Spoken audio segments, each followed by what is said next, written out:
Hello there. My name is Mårten Mickos. I'm sending greetings to all attendees at the KASKI event, Growth Greetings. Growth is a state of mind coupled with very concrete actions. And to really build business growth, you need a commitment from the top leadership to the growth and to the change. And growth is actually the only change that will take a company in turbulent times from its past into a successful future. It is the only way to build a sustainable future for a company. That is why growth is so important these days. And it never comes without sacrifice.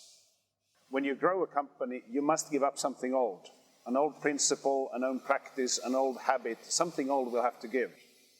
So it takes a big commitment from leadership to do so. Here are 3 tips from me to anybody considering growth of an existing business that they have. Number 1, observe the change that's happening in the world. Really take the time to look at what's changing, but also look at what is not changing. Because something will continue as before, and that can be important for the business you are growing. And go through the exercise of thinking what a new competitor in your space might do. How would they price it? How would they build their production? How would they arrange their operations? And maybe you should do it and not wait for a competitor to do it. So ask a lot of questions and observe the changes and try to understand where your experiments are pointing, where you should go with growth. My second piece of advice is customers. It's through customer intimacy that we truly understand what we can sell and what we can produce. So instead of hiding your new growth initiative from the market, go to some select customers, ask them what they think about it, ask them what their needs are and what unmet needs they may have. Because in times of change, it's changing for your customers as well, so they will have unmet needs that nobody is serving them on, and maybe you can be the one filling that need and attain growth. My third piece of advice is to prepare the organization for growth. This is hard. First, you prepare the organization for experimentation. So you establish a group or a team that can conduct the experiments, do small pilots, and see where they are pointing. But after that, you need to organize for growth. And here comes the dilemma with an existing business, where you have typically a slow growth, existing good business that you're maintaining, and you have a new area of business that's very small and where you have big hopes. Balancing these 2 initiatives within a corporation, whether it's a small or large corporation, is very, very difficult. You can get all kinds of conflicts between the 2 teams, you can get dissent and you can get envy and so on. So again, it's very important that the top leadership is committed to these changes and that the CEO will oversee the balance between the 2 and make sure that they both can continue on their mandate. The existing business producing cash flow and the new business producing a future for the company. So, like I said, the main thing I believe is that the top leadership is very, very committed to it. And then those 3 pieces of advice, think about growth, observe growth, work closely with your customers, and then reorganize and set your organization up for growth. And when you do that, and you do it with the full commitment from the top, you can get all of your employees on board with that, the ambition and approaching the challenge as a positive one that everybody shares. And then you already have a great start for growth.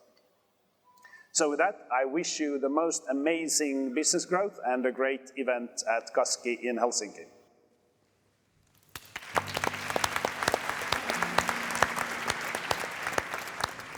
Thank you, Mårten, and thank you for this opportunity. Really quite an impressive sight. When the Kasvuryhmä approached me and asked me to give the speech, I was, of course, super proud of our team, what they've done during the 2.5 years that we've been together. And of course, it was a great opportunity, or actually a needed, very much needed thing for me to go back and look at what have we actually accomplished so far. And yes, we've done some great things, and actually the points Anna were pointing out earlier, those still all apply, and we need to challenge ourselves every day. But I will take you through a few of them. Let's skip this slide, but just briefly, I will touch the point that we are Camp Collection Hotels. It's actually 9 hotels altogether in the Greater Helsinki area. The whole story starts with camp. This Helsinki landmark hotel will be 130 years next year. Don't worry, I will not talk you through all the 130 years, but the point with camp is that it has not been a joyride. The whole thing has been completely demolished and then built back again. But the great thing is that times when it has been doing good, there has been an owner with vision. Owner that has ability to invest and tolerance to bear risks. And I think that is really one of the key things for us also, starting with camp, but with the new thing. Because Camp Collection is a scale-up company, which consists of 3 companies that used to be the biggest rivals with one another. So for me, and the starting point was kind of, we knew that we were going into the growth stage, but the point was that we already had an owner that was demanding the growth. In this day and age where we think that the content is the crucial thing. We think that our hotels and restaurants are amazing, but sometimes that is just not enough. And as we live in this sharing economy, what we have come up is that we have borrowed. We have borrowed Helsinki. So we don't just market our hotels and restaurants, we market access to Helsinki and what Helsinki has to offer. And I think this gives us the content that we want to tell. We want to tell stories. Because yes, Anno said that marketing is needed, but I think marketing needs to be done in a way that you actually give people emotions. Because when you touch people's emotions, then you make them, they remember. And then when they remember, they come back. And we actually live from the returning customers, so that's crucial for us. But what we've done also, because our mission is that we enrich the lives of our community, we tell about Helsinki. And also, in this digital age, we created a magazine. We do a print magazine 3 times a year, and it tells the relevant stuff in Helsinki. So you are here. All our hotels have different versions of the cover, but the content is the same. It's the coolest and trendiest things you can do in Helsinki. It tells about the shows and the great exhibitions. And that's why this is a communication tool for our personnel, but it's also a valuable asset for our guests. But this is the most important thing. Here are just a few of our 450 people who work for us. And I think the thing is that they need to live our mission every day. It's building the culture that they want to show their best. It's building the trust that they want to exceed. They all need to have, the 450 of them need to have the growth mindset in order to proceed. And that's why, for me, the crucial thing is, like Mårten said, it's about leadership. What we have been developing is the leadership, because people need to be, or people deserve to be led in a good way. But it's also super important to us that we have the culture to support it. So, we are living the mission. We are doing the things with our emotions, and we want to touch, all the customers we have, because then they will come back. We say that the satisfaction is a rating, and loyalty is our brand, and these people are our brand ambassadors every day. Thank you.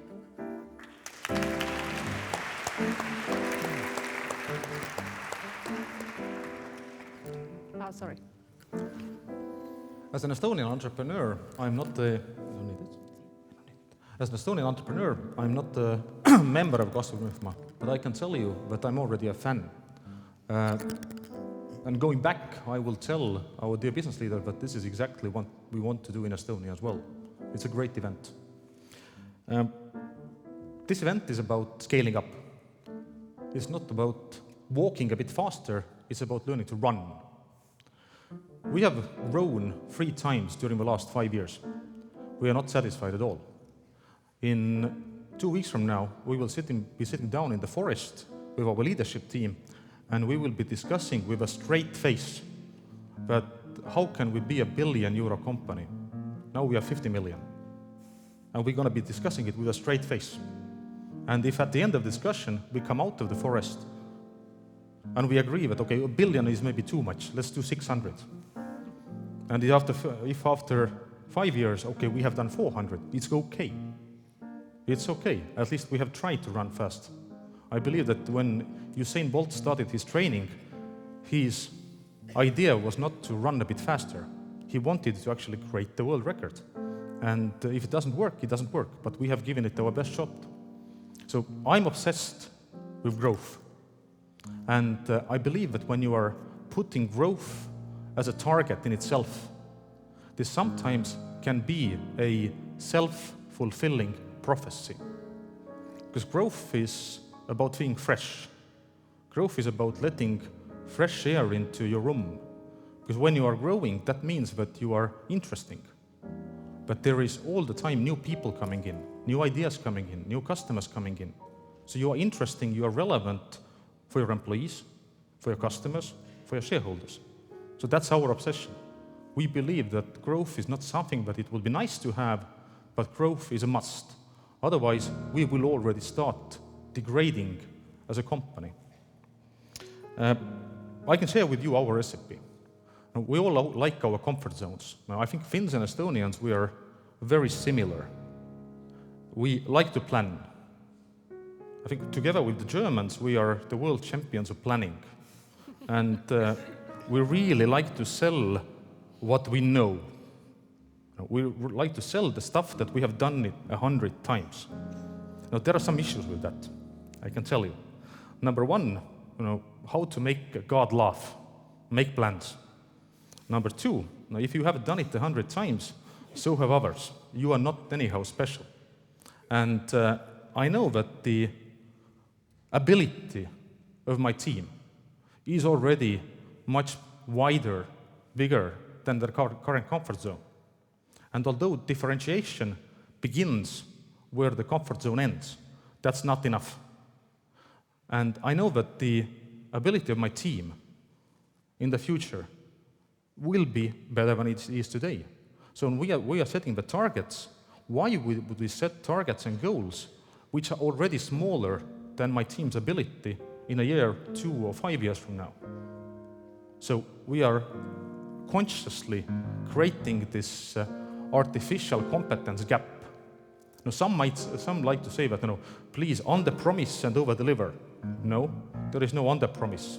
There is promise and deliver. But okay, you have to be a bit smart by not going too crazy. So maybe the 1 billion is a bit too much, but the 400 is doable. Anyway, we have taken it as a crazy mission to build a seamless society, and we believe this is where our magic will happen. Thank you.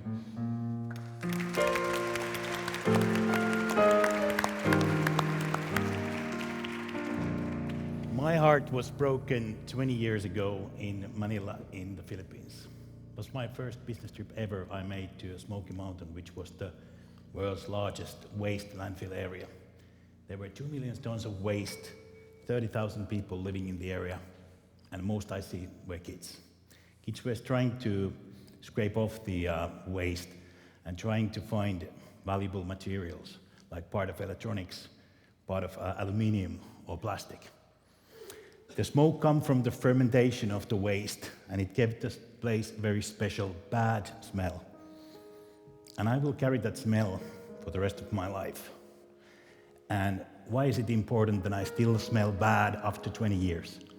Is that I decided then, 20 years ago, that if you can do something good with your business, then you should do it. Now, 4 years ago, when I started in this company, there was no growth. Sales had stagnated, and the franchisees were tired, angry, and frustrated. And they had every reason to be so.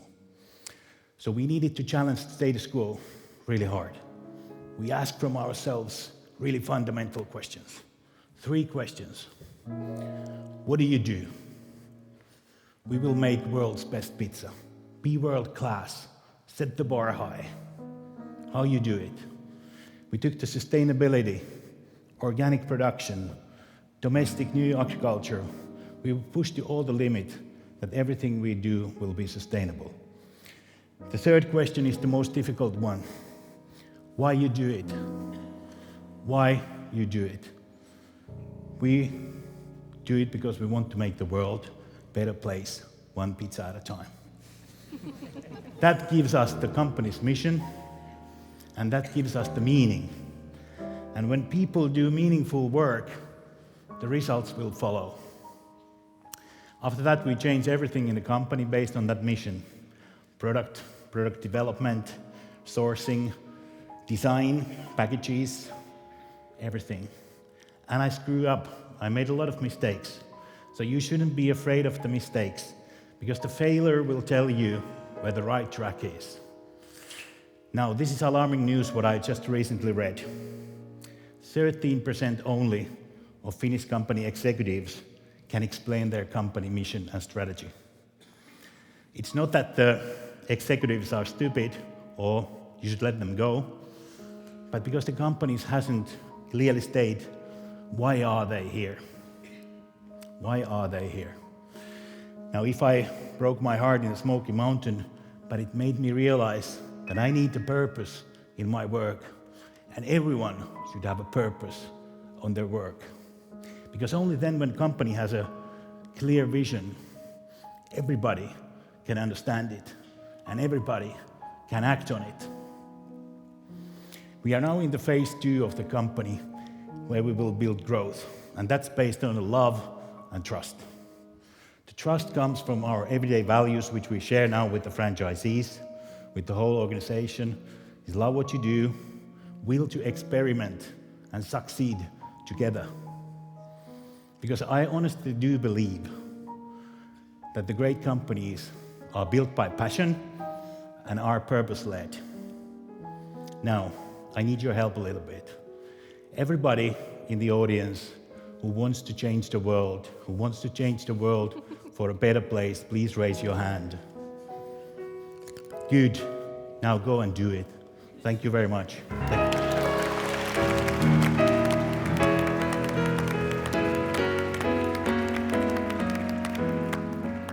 Thank you, Laura. Thank you, Priit. Thank you, Tommi. Thank you, Mårten.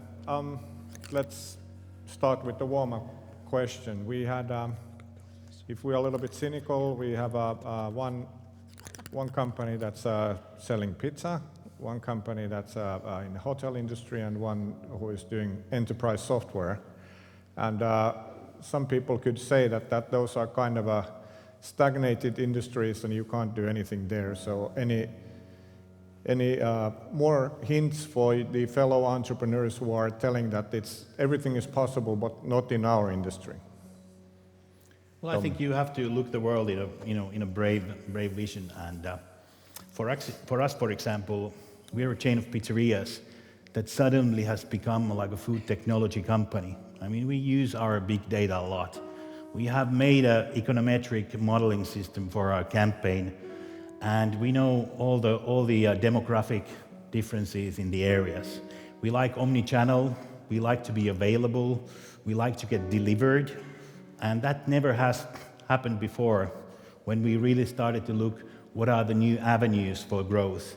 And you can find them very closely, but you need to have a brave look on those.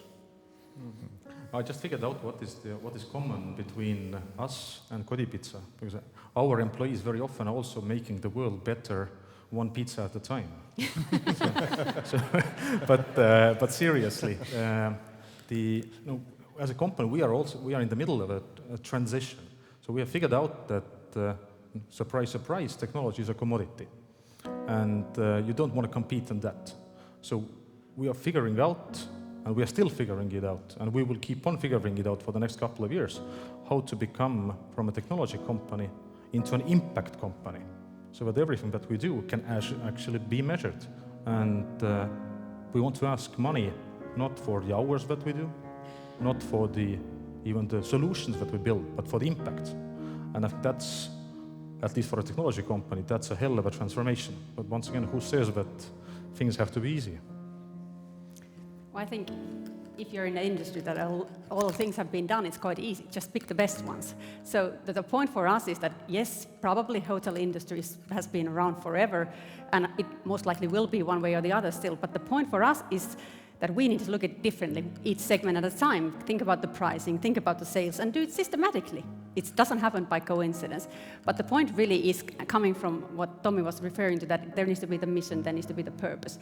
And for us to enrich the lives of our community, that's something that gets me up from the bed every day. And that makes me want to be a better company and create better things for our guests so they come back. And that is why we've seen the double-digit growth in a market that has not been growing that much. And I think that is the only way also to go further, be just better. How about the people? How do excite people, or do you have to fire people in order to get growth happen? I think I'm in a luxury position when I'm a leader for 250 entrepreneurs, and that is a people, some kind of energy you have in your hand, and my job is to energize them really and to encourage them. We like to also inside the company, in the organization, we like that the people rebel. We like that they rebel and shine, and that they come with different ideas, and we give them the space for that. We are very lean on everything what we try to put in the market, whether it's a product or service concept, and everybody can be part of that. I think, of course, for us, we're in a branded consumer service business. It's the people who deliver the things every day. There is nothing else. We can't go beyond that. So they are the crucial part for our things. But I think it's really giving them power, because I have a personal thing that I don't want any customer to leave unsatisfied from us. So basically, they can do whatever, and it doesn't actually cost very much if you have the right attitude. And actually, it doesn't matter how much it costs, but don't let the customer leave unhappy. And that is something super empowering, because you have the power. You hold that key every day. And I think people enjoy that. They can make a change happen. I truly believe that if you believe in the work that you are doing, if you believe that you are actually creating an impact, you don't need to be paid. Joke.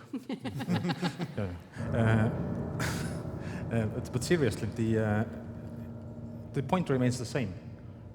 If I go to wake up in the morning and I feel excited and I feel that I'm actually making the world a better place, one pizza at a time, getting it already, then everything else becomes secondary. I mean, the fact that your desk is chipped or your chair is too low, you don't care about it. Actually, you're actually excited about the work. So the question for us as entrepreneurs is, can we define the impact that we want to deliver, and can we bind the understanding of the people to that impact? That everything that they are doing is actually delivering that purpose. And if we can deliver that, we can get the people excited. And then we don't need to pay them. Joke. You're joking all the time. How about the owners of the company? What's their role? Is it concrete? Laura was already touching that a little bit, but are the owners demanding, or are you just self-contained as the CEOs/owners? I think the owners need to set the ambition level and the risk tolerance. That's ultimately what they can do if they are the passive owners. And if they are the active owners, then they get up every morning and make the world a better place. Can you be a passive owner these days? I don't think you can. Because also the ownership, it goes the same. For me, the owner is the leadership also. At the same time, because you need to go further. Maybe you can be, if you own 100 companies, but you need to have emotions for those things, because then you push them further with the passion, and then you achieve the growth.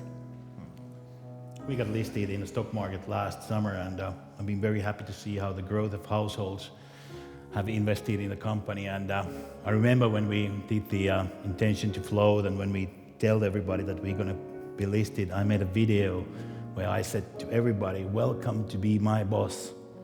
I think that's what we evaluate. This is a consumer business. This is the consumers who decide, and they are very active owners.